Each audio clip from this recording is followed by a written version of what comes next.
দেখেন মাশাল্লাহ, কয়দিন বাড়ি ছিলাম না। এই যে হলো আমার আলু ক্ষেত ছাইরে এই যে নিচে এসে পড়ছে। এই যে কি পরিমাণ শাক হয়েছে, না দেখলে বিশ্বাস করবেন না। দেখেন এই যে এটা হলো মিষ্টি আলু শাক। যত কাটতেছি ততই হইতেছে, যত কাটতেছি দেখেন মাশাল্লাহ, শাকের কোনো অভাব নাই।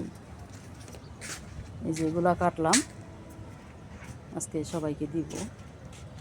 আশেপাশে যদি কেউ থাকেন আসতে পারেন শাক নেওয়ার জন্য। এই হলো আমার পেঁপে গাছটা, মাশাল্লাহ মাশাল্লাহ।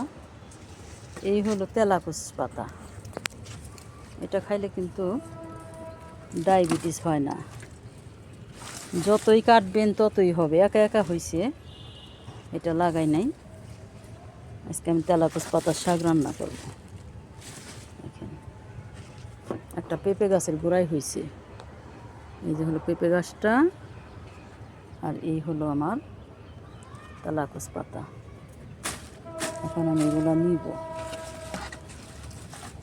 কোন করে বেয়ে বেয়ে চলে গেছে, কোথায় চলে যাইতেছে।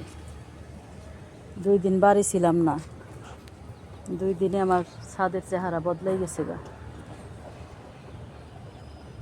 নিজের কাজ নিজে না করলে পরে কে দিয়ে কোনো দিন কাজ হয় না। অর্ডার না দিলে কাজ হবে না, দাঁড়ায় না থাকলে কাজ হবে না। পৈরাতের পাশে পৈরাত হইতে হয়, মিস্ত্রির পিছিয়ে মিস্ত্রি হইতে হয়, তাছাড়া কাজ হয় না। এই হলো আমার ফুল বাগান। দেখেন মাশাল্লাহ, ফুল, আল্লাহর রহমতে ফুল ফল সব কিছু আছে আমার। কোটি কোটি শুকরিয়া আল্লাহর কাছে। এই হলো আমার জলপাই, এখন জলপাই বড় হয়ে গেছে।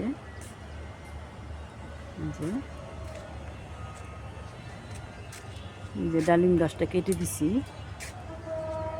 এই যে বর্ষাকালে গাছ ছোট করে দিতে হয়, ছোট করে দিলে গাছ লম্বা হয় না, ঝাপড়ায়, তাড়াতাড়ি ফল আসে।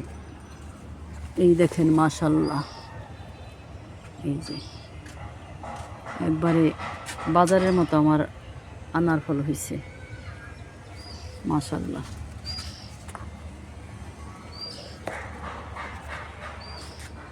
এই দেখেন বটবটি গাছ আর চাল কুমড় গাছ আকাশে যায় সাঁতরাইতেছে। ভিডিওটা যদি ভালো লাগে অবশ্যই শেয়ার করবেন।